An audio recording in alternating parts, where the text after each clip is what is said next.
Well, hello. Ah! Fucking killed my bus. So what's up?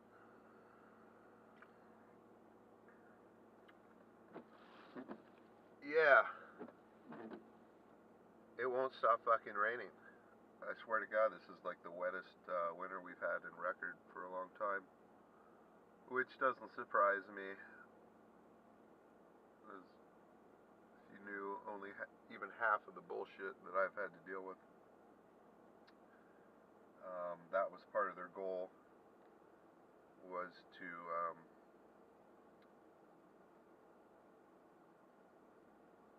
try to make me suffer and get my son away from me at the hardest time of the year, because they don't want to help your children or protect them or do their job.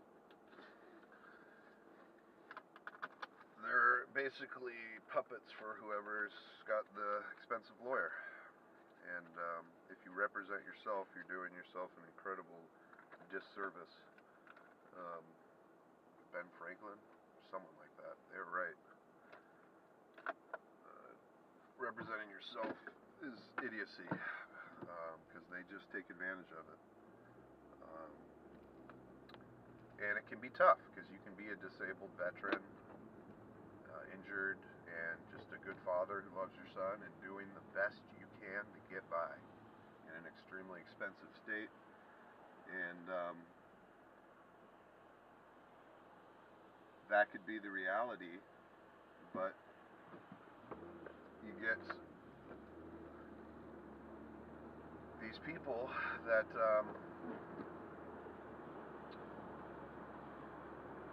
supposedly they're there to be in social services, whether it's child protection services or the police. They're a real big problem in my city.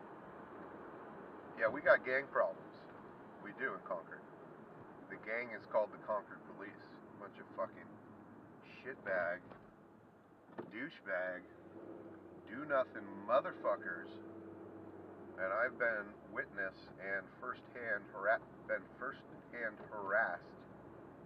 for over 2 years by these pieces of shit. So I know exactly what kind of people they are. In my opinion, there is nothing greater, there's not a greater waste of our tax dollars or resources than this city's police department. They are fucking useless. And that is the truth. And let me give you a news flash for all you dumbasses thinking that you pro-police motherfuckers. When something does happen, and it will, the fabric of society is tearing apart as we speak, they won't be there. They will never, ever be there to help you. They'll be there when it's over, to tape lines, to take notes, and to do their cowardly little bullshit. They're not heroes. So, wake the fuck up. CFS workers, like Susie Porter, who never interviewed my son in a neutral location, had the mother, who was the perpetrator of the abuse, bring him in, never bothered to meet me in person, made accusations on my mental health and basically what I'd been doing with my child, even though she knew nothing, didn't do her fucking job. She had 5 months to act on my child's abuse, fuckers. And they did nothing until his teacher at the school saw the scars on his back and decided she got a witness, interviewed him, reported it to Child Protective Services as she's mandated to do. And then all of a sudden, they got off their ass. Well, they got off their ass to try and make me look like the bad guy because they were caught red-handed, not doing their job, withholding and changing information for the benefit of my ex and her lawyer. So they had to try and crucify me. Otherwise, they're all going to lose their fucking jobs. And they still might. Because I'm not taking this laying down. Basically, I'm going to go back in March and get my kid back. And if I don't, Well, even if I get my kid back, there's several civil lawsuits that my parents are helping me organize against them. But if they don't give me my kid back, we are going to trial, where I will expose the police, CFS working in coordination with them, and then the court system, the mediators. Head mediator Jim Paulson, defender of father's rights. Bull fucking shit. This guy goes with whoever has the highest paid lawyer. He doesn't care about men or women. He's a fucking stooge who tries to protect his worthless mediators, the people who work under him, who none of them should be doing their job. They are fucking terrible. Talk about bias, prejudice, and they always complain, oh, well, blah, blah, blah, blah. Then you know what? Don't make a decision that impacts a child's life if you don't have the information. And if one party is saying something about another party, you need to take both of those in equal consideration. You don't just, whatever the mother says, well, we're going to go ahead and give her full credibility, and whatever she says has got to be true, and anything the father says has to be made up lies, because he doesn't have a lawyer, and I guess we can just do that. Even though everything I had said, every statement I have made has been 100% the truth. Meanwhile, her and her father and her shitbag boyfriend that abused my child commit perjury regularly, lie to the police, lie to CFS, and get away with it. I mean, nothing is done to her at all. It's an absolute fucking travesty. So that's the world I live in. And that's why I do a lot of RC and stuff to get my mind off of shit that's out of my control.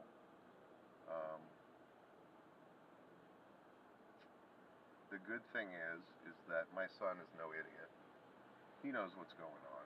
He knows who his father is. And he knows how devious and full of lies his mother and his grandfather are. You see, she lives with her daddy right down the street over here. Has lived with him ever since we got divorced. And he was, is, and will always be this enabler for her. She is, I don't want to call her half retarded, but she was just something a little slow with her, not right. And that's fine. You know, I just accepted that this is who she was as a person and try to get by and do the best thing for the kid as possible. But it got old, you know, having to do all the laundry, having to clean up the whole house, having to raise the kid on my own because she wasn't engaged, not only in raising the child, but in our marriage.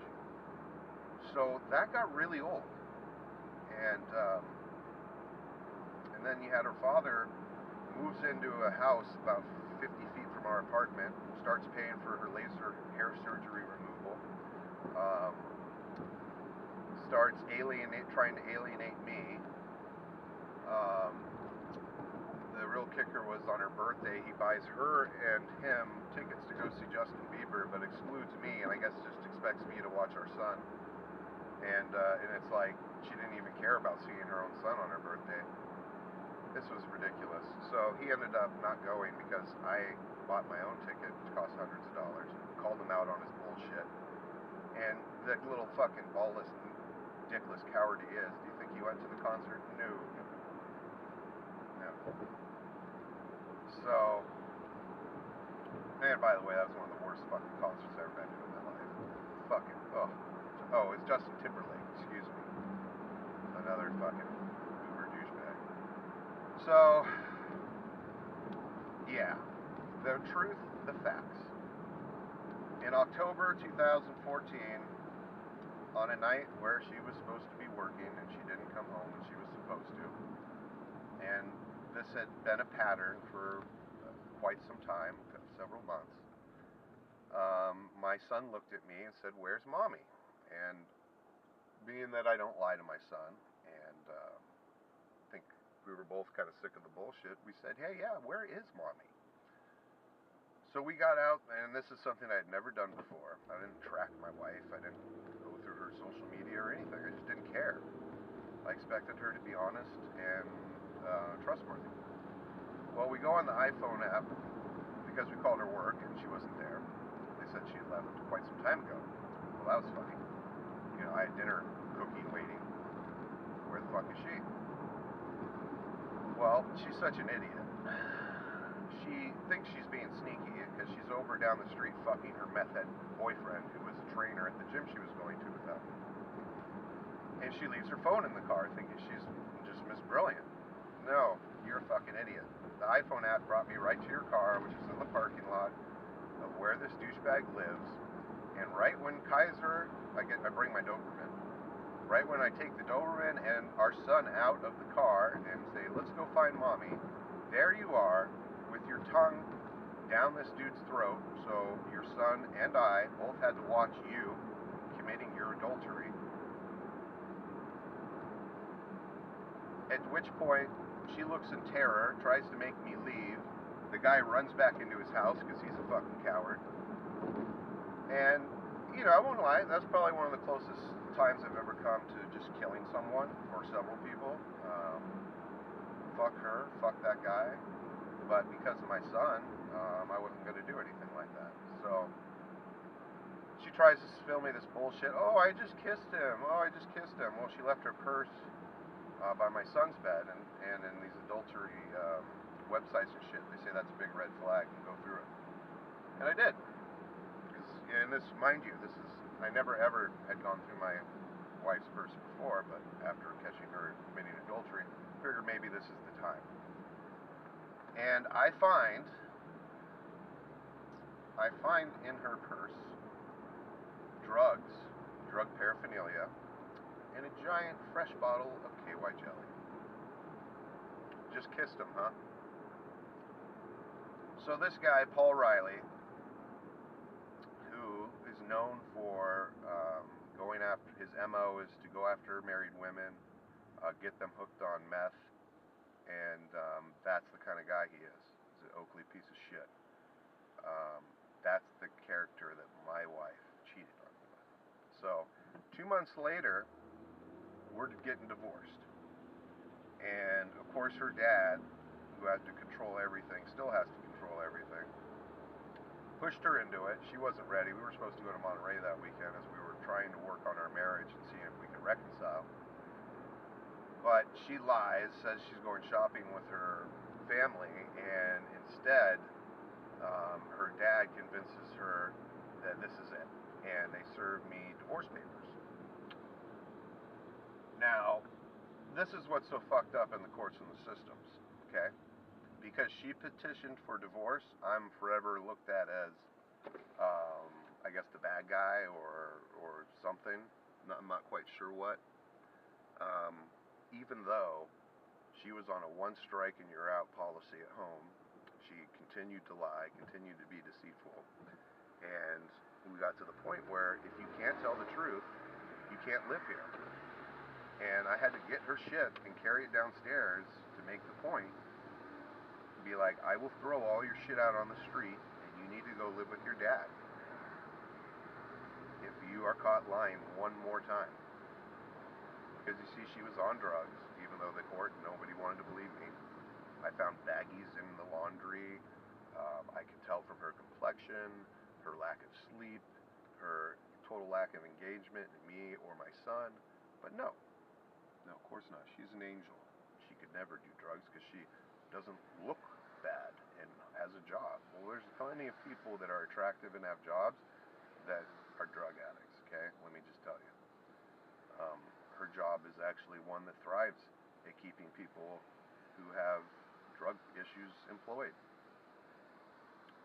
It's a job you can do basically with half a brain and being intoxicated and still get away. So kudos to her career profession.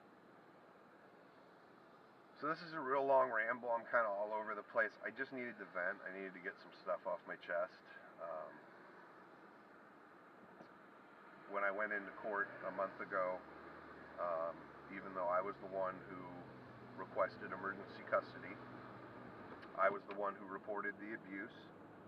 I was the one who reported it to CFS. I was also the one that followed up after the teacher when they did nothing about it. I protested. I filed a formal complaint with the police officer who made the initial report, who did nothing but take sides and completely discredit my son's testimony and mine. And yeah, I mean, I did everything I possibly could. And so I go in a month ago, and mind you, 1 or 2 days before the hearing, I get a letter from Jim Paulson, who blew a bunch of smoke up my ass at the mediation, saying there was no way we could go to trial on the 30th, or hearing on the 30th, because he didn't have enough time to do the report, and that anyone with a brain would be able to look at the report and see that, you know, there was obviously a bunch of shady stuff going on with the mother, and you know, whatever they were trying to say against me would be easily disproven. Well, he sends me a letter 2 days before the hearing saying he needs more time, asking the judge. I'm representing myself. I don't know what the fuck's going on. This is an official letter from the court, from the head mediator. I'm thinking we're on standby. The next day, I get a text from my ex saying, I'm in court, where are you? Well, I'm wherever I want to be, because I just got a letter from Jim Paulson saying we're on standby. Oh no, we're here, and you need to be here. It was the biggest fucking setup I've ever had in my life. They literally set me up to take my kid away from me and try to get me to react in some way they could pay me. Now, through all of this, I've never done anything except have the biggest fucking mouth on the world that I will continue to have. I call them out for all their bullshit. I will fucking tell the truth. Fuck these cops, these worthless shitbag cops who don't serve and protect. They don't know how to handle anyone who is an actual man, like a real fucking man. Oh, excuse me, that I have the ability and the balls to fuck up anyone that does things that are maybe immoral, wrong, illegal. You know, I have stuff that I step up to, and for some reason that makes me dangerous, or I don't even know what. They're just fucking retarded. What else? So that happened. They ignored my character reference from my assistant coach, because I coached my son's soccer team to an undefeated season, which really pissed him off because, well, that made me look really good, and it didn't work for all the lies that they're trying to make up about me, right? So, yeah, they completely excluded that. That wasn't in their report at all. Oh, when I get to court, I brought the letter with me that the head mediator sent, and I was like, well, what's up with this? He said, need more time. Oh, he got it done. Magically. And this thing was just the most horrendous piece of shit I've ever read. It basically was a total biased rant for my ex, ignored everything that I had said with proof and evidence. When he interviewed the teacher, which he barely did, he could not shy away from the facts that showed that I was the engaged parent, that I was the one doing the homework, setting up play dates, doing everything that you're supposed to be doing with a child. And that was ignored by the court, because he just basically touched on and glossed right over, and goes into the CFS worker that never met me, and the disgruntled police officer that not only did a terrible first report, but I had to file formal complaint on her. So both parties are biased against me. Okay? That's who he interviews, and that's how they make a decision to take my child away from me. If that isn't the biggest crock of crap I've ever heard in my life. Oh, the icing on the cake, they exclude, they do not have in the report at all about how my son's teacher found the scars, interviewed him, and made a report to CFS. How do you leave that out? Mr. Head Mediator, how do you leave out something that huge? Personally, you should lose your job over that. Just that, right there, shows you aren't doing your job. In fact, you withheld extreme extremely pertinent information to the case. So, stuff for my lawyer to do, who I sent a very nice email today. Um, you know, can't get a better letter from my psychologist. Um, it basically shows exactly what I've been saying the whole time. The problem's not with me. I have physical health issues, and I deal with them the very best I can. But my ex is, ever since we broke up, that's been her only defense and attack on me, has been a bunch of lies. And since there's nothing to back them up or base them on, they have to stop. Or we sue. Thanks for listening to my life. It's kind of fucked up, but I feel good. I'm going to post this on YouTube, and I don't care. People, if they really want to know what's going on with me in my life, that's what it is. They make me pay to see my son right now, which is just sick. So I can be supervised by some weird stranger. Sickening. Oh, this is all on top of, my son never wanted to be with his mother. He would cry every time he had to go back in her care. And all of this was orchestrated partly because of that. Because they don't know or understand. They can't understand or conceptualize why my child doesn't want to be with them. And I'm not going to get into the whole list of things here. It's very simple engagement, and it's just a difference in personalities and who we are as people. So, nothing's ever going to change that. He's always going to want to be with me. And as he gets older, that's just going to intensify more. So, this isn't a fight. You guys lost the second your daughter married me. So, nobody put a gun to her head. She was the one who got pregnant, wanted to get married, wanted to move out to Louisiana, and was hell-bent on getting back and trying to fuck everything up when she realized she wasn't mature enough to handle it.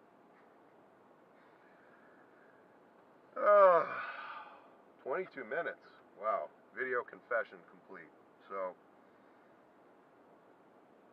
Mod. He's got a deep life. Subscribe if you want. If not, I understand. I might have scared some people off here. This was all truth and my life, so hope you like that window.